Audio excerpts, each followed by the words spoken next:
Ставили в доме турбокамин с буфером и со всей аппаратурой. До этого у нас был обычный деревенский дом, снаружи обитый вагонкой, простые деревянные окна. Площадь дома 90 квадратных метров, это 4 комнаты и кухня с коридорчиком. В прошлом году в декабре поставили турбокамин. Сейчас мы топим топливо, одни дрова, в 2 раза меньше на обогрев дома. Окна поменяли, поставили стеклопакеты, утеплили стены, проконопатили льном, полы ремонт сделали, чтобы меньше щелей было. Ну, утечки тепла свели к минимуму. Вот печки стояли обычные деревенские, плита на кухне и в комнатах по одной печке. В прошлом году в декабре поставили турбокамин. Это я уже сам теплоизолятор поставил, вату, минвату, вот, обшил железом, чтобы теплопотерь не было и нагревалась вода быстрее. Ну, это мы вчера топили. С вечера заложил дрова, чтобы они подсохли немножко. Так как вода горячая с вечера, то процент влажности снижается. Так, в 2 словах, как устроен турбокамин. Автоматика, стабилизатор для выравнивания напряжения, мониторчик и уже сама автоматика, которая регулирует включение-выключение насоса, открытие дроссельной заслонки. Принцип действия работы камина. Водяная рубашка.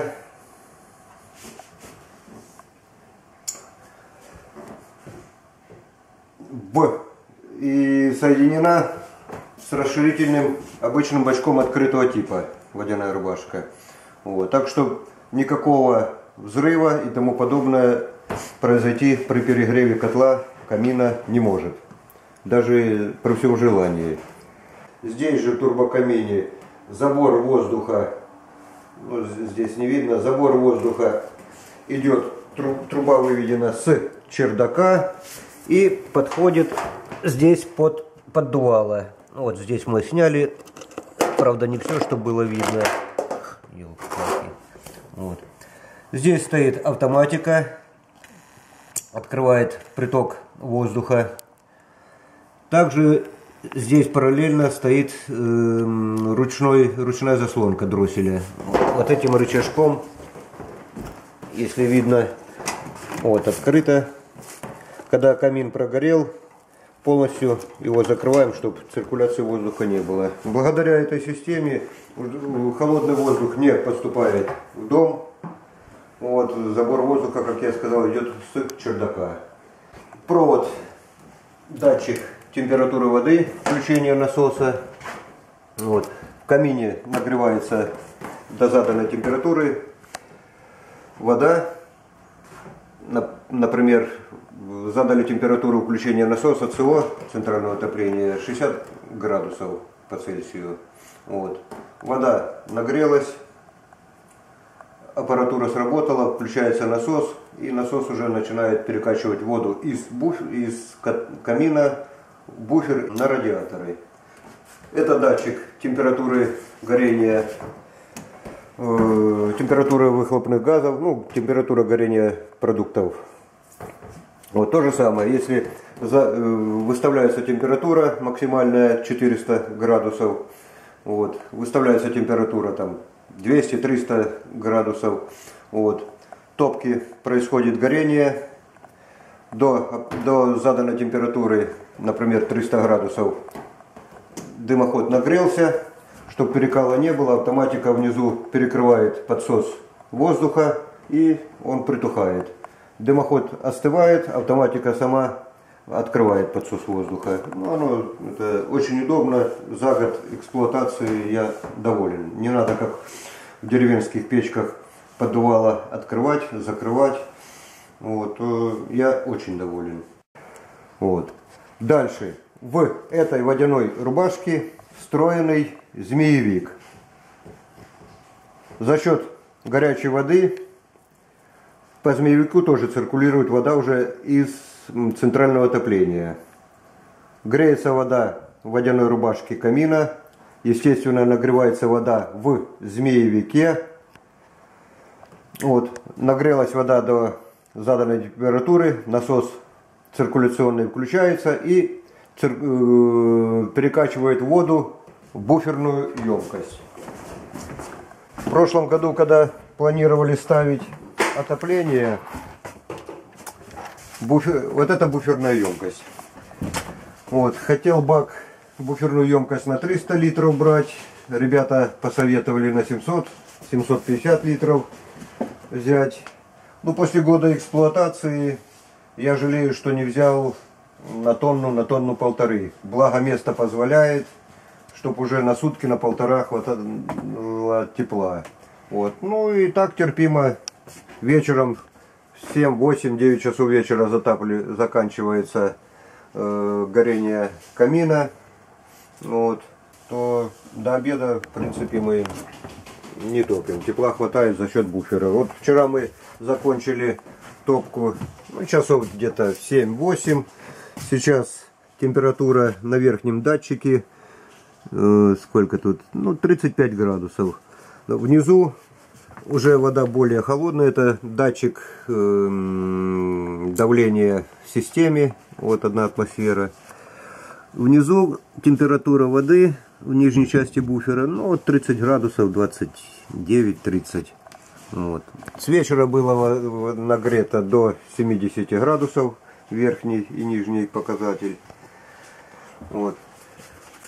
Эта труба подача идет на буфер сюда. И циркуляционный насос, который уже качает воду на отопление в комнаты. Несколько режимов работы насосов. Вот насос теплая вода, еще он работает, гоняет воду по радиаторам. Часть теплой воды идет в буфер, часть теплой воды идет на комнаты, на радиаторы. Но если больше поставить режим другой, более производительный, то большая часть воды будет идти на радиаторы. Ну, оно хватает. Обратка, которая уже холодная вода, поступает в буфер, вот, из системы отопления. И второй насос, который установлен между камином и буфером, вот, он уже эту остывшую воду перекачивает в камин. Вот. Но он периодически включается-выключается, автоматика включает-выключает его. Дымоход. Сейчас подробнее расскажу об этом. На трубах, как знаете, выложенные из кирпича, вот, постоянно образуется конденсат. Здесь система фирма Шидель. Внутри идут керамические гильзы, трубы, составляются друг на друга. Потом снаружи между этим, вот это смотровое окошко в керамических гильзах. Вот. Там, если видно, минеральная вата. С целью того, чтобы труба не остывала, перепадов температуры не было, не образовывалась точка росы. Вот, и не было конденсата. Ну, естественно, вот это уже сам блоки пенобетон, или не знаю, как правильно назвать. Вот это уже сам дымоход. Это же окошко служит для прочистки, очистки дымохода во время профилактических работ. Вот смотровой лючок закрывается. Вот общий вид.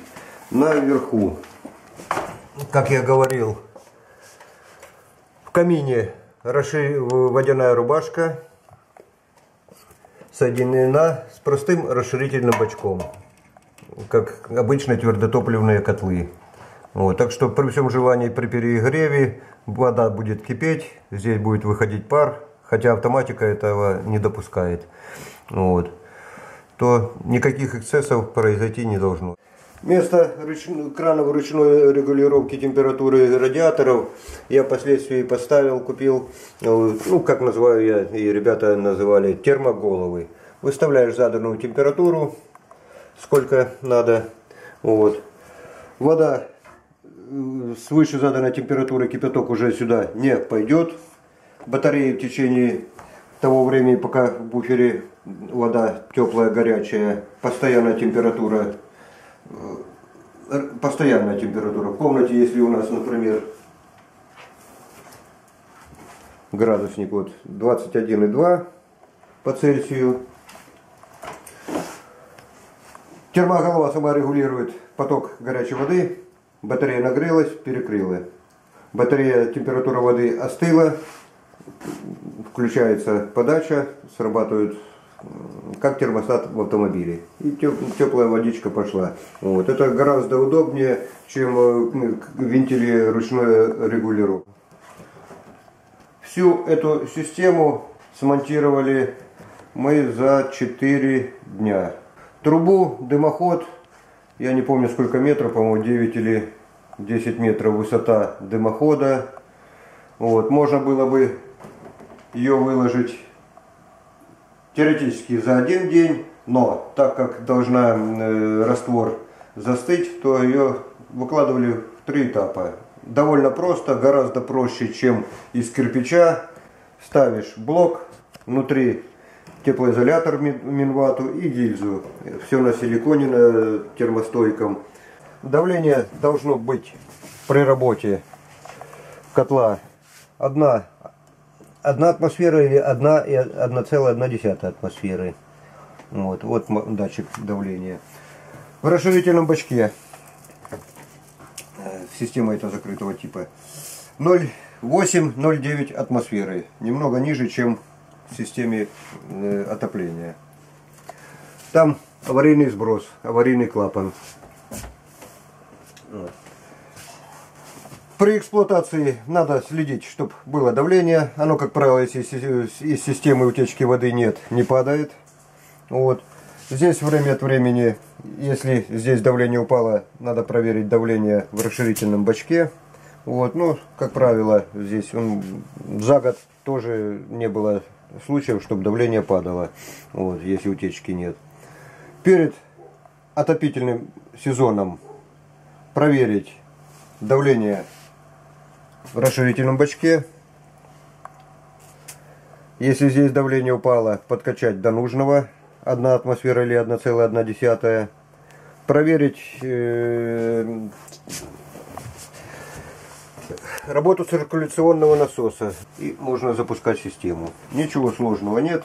Пусть вас не пугает масса этих кранов, потому что, не дай бог, где что-то выйдет со строя, хотя я надеюсь, что не выйдет. Вот, это подачу на дом перекрывается, половина дома или вторая половина дома.